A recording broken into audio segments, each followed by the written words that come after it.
their starting position is here instead of here.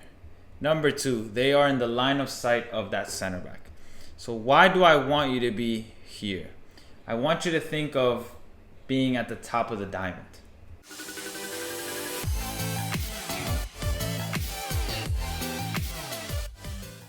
What's going on, YouTube? So welcome back to another video. Today we're going to primarily be focusing on strikers, and we're going to be focusing on two main things: your starting position and then movements or runs that you should be making depending on that situation. And these are the things that you should be looking out for as a striker. So let's dive right into it. The very first thing, I'm going to look at this first clip, and we're focusing on this player right here. Here we could see that Bayer Leverkusen is getting out of a high pressure situation. They're getting pressed, ball goes to center back, great. Ball gets played out wide to the to the fullback. And here I'm just showing you guys how they're lined up. And we're focusing on number 22, Boniface. That's the striker in this particular situation. So once the ball goes out wide, we look at the movement that Wirtz is making. The winger was in the half space. The winger moves out. That is your signal or your cue as a striker to potentially be an option to check into that pocket of space. Look at where he's positioned. He's in line with the center back. There are two main things that you should focus on when you are making these movements is, can we start close to that center back to create a little bit of separation and then you make your movement in? Or can we start on the blind side of that center back? And when I say blind side of that center back, just slightly behind them to then make the movement. So that's exactly what happens in here. Fullback is facing him up, facing forward. Those are cues that we should also be looking out for as a striker. That is my cue as a striker to make movement and make myself available. Now, depending on the situation, you can either check into that space that has been created or make a diagonal run in behind. Here particularly, Bayer Leverkusen has probably worked on these attacking patterns continuously in the training ground. So this is why they're making this movement. Now, you at your club, at your team, if you practice specific attacking patterns, then those are the things that you should be looking out for. Every team does different types of movements, but this particular movement I really wanted to highlight. Once that striker makes a movement inside that pocket of space, the fullback now has an option to break that line. Boom, and then this third man combination is possible. Striker could have laid it off into this path, but no, he decides to hold him up. It's okay. Right away, immediately, what I like from this part, the striker not only shows his movement, his ability to be composed under pressure, but also turn and face forward. So those little things is what separates the great strikers from the strikers that might not be impacting the game as much. So this striker checks into that space, and look how congested it is. They still manage to turn. And then after that, they're managing to switch play. Look what happens next. Ball gets switched out of that pressure. The striker's a little deeper, but now immediately makes movement. Ball goes out wide to the other side, and now the striker's moving into the box. This is now an opportunity to create an attacking chance. It's a 1v1. They weren't successful in here. So here's one movement that you should be looking out for as strikers. Here we're going to focus on a player that's a little younger than what we saw, but ball is out wide with the left back. Now, since the ball is out wide with the left back, the striker here, we can see they are doing two things wrong in this situation. Number one, their starting position is here instead of here.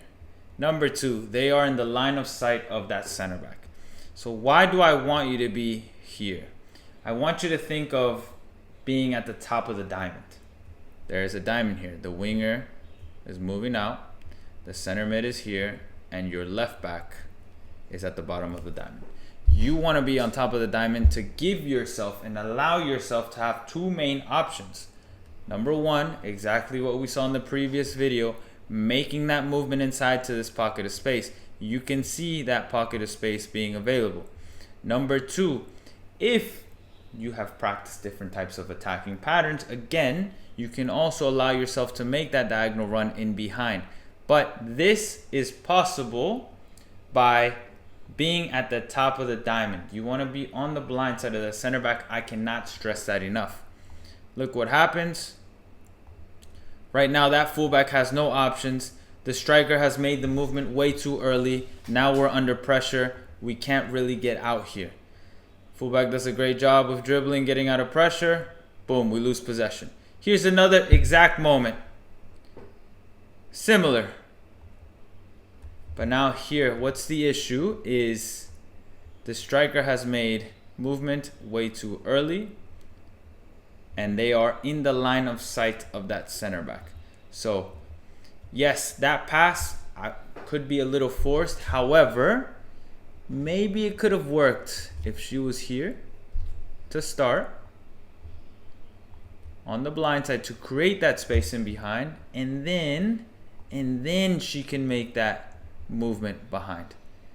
So what we're looking to do primarily as a striker is one of two things. Can we start between maybe the two center backs, or can we start between center back and fullback, depending again on whatever situation that we're looking for. Let's look at another clip. Same exact scenario here. Now, left back is dribbling with space, but in this particular scenario, my striker now is on the opposite side, right here. So here's what you should look out for. When you are a striker on the opposite side of where the ball is, can we look to position ourselves between the center back and the fullback? Again, for two main reasons. One, I can now allow myself to make the movement when my teammate, whether that be the fullback or midfielder, to be an option there, or I can make the movement to make a diagonal run. The most important thing is being at an angle. Here, this player is stuck dead in the middle. Her body is flat, so she cannot really see what is going on around her. If I am between the center back and fullback, now I can be side on and I can see all of the play in front of me. So that's exactly what we're looking for, where your positioning should start.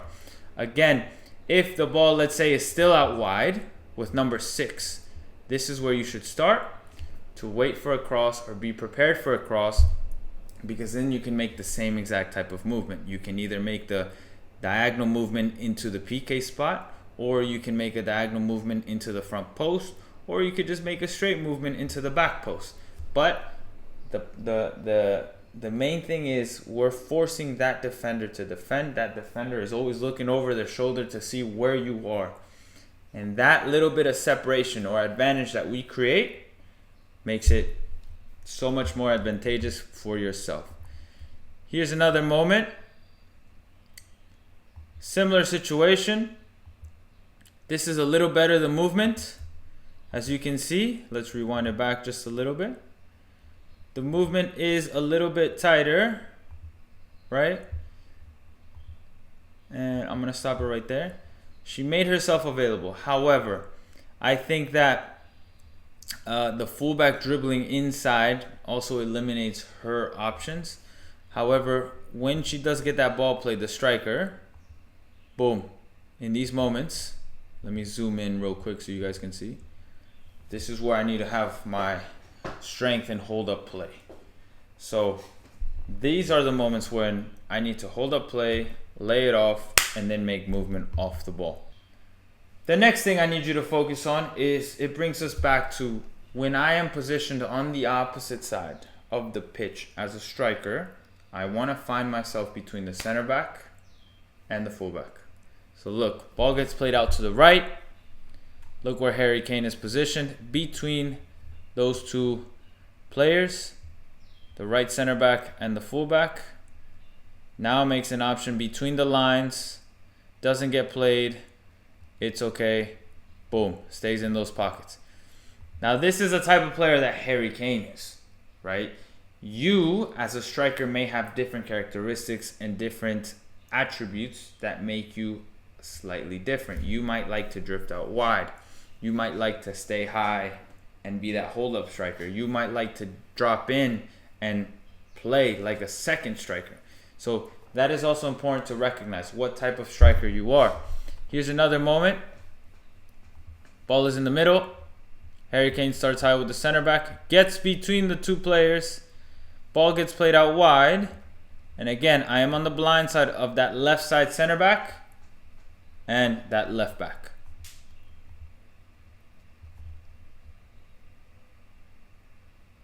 Waiting for a cross, waiting for a cross, waiting for a cross. It doesn't happen in this situation, but I'm still trying to stay high. Boom. So I need you to remember, as a striker, those moments when the ball is out wide, can we stay between the opposite side center back and the fullback, being ready for a cross?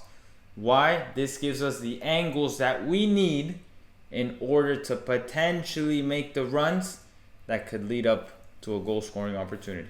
I want to show you guys from this perspective now. So let's say the ball is out wide with the left winger. I just put the ball there so you guys can have an understanding. When the ball is here, usually this number 2 is going to step out, right? Once that number 2 or the fullback steps out, there's going to be a little bit of movement within the back line. Now this is my perspective on the ball, right? This is where the number 9 is. This is you. You should be between the center back and the fullback. If we look at it from this perspective, and just rotate the camera, this is how it would look like. Why do I want to be here? Is because two things might happen. I can either make the movement diagonal into the PK spot for a cross, or I can make movement here and then go in. But I want to start opposite side. Now let's say the ball is near side, so you're on the side where the ball is. Where would you be? If you are on the near side of the ball, you would be here, on the blind side of that near side center back, and I would be here between my two center backs. Why? Because now I can either make movement to be an option, right? I can make movement to be an option, or I can make a diagonal run in if my winger or fullback decides to cut in and potentially find me through. This could happen in different areas of the pitch. It doesn't necessarily only happen in the final third. It could be more in the midfield. It could be a little bit more central. Doesn't matter. But the important thing is, I need you ready. Can we try to be side on to then potentially make movements here or diagonal? Literally, those are the two movements we're looking for. But I want to be on the blind side of that center back. When I am always in the line of sight, center back's always going to understand and know the movements I'm making. Again, this is the starting position at which you should do. The game happens in a matter of seconds. So can I start here, then make my movement, depending on the situation? Usually, when your fullback or your winger needs an option, those are the moments to get close. Especially if that center back stays here. If the center back is chasing you and it's tight, where has the space now opened up? It has opened up behind. But since you are here and you're seeing everything, you make a double movement, checking in and then going, you might be able to receive that ball through. So just keep that in mind next time that you step out into the pitch playing as a striker. Remember your starting positions and the potential movements and runs that you should be making. Like always, like and subscribe to this channel if you want to keep improving your football IQ in your position. Let me know in the comments what other positions I should cover.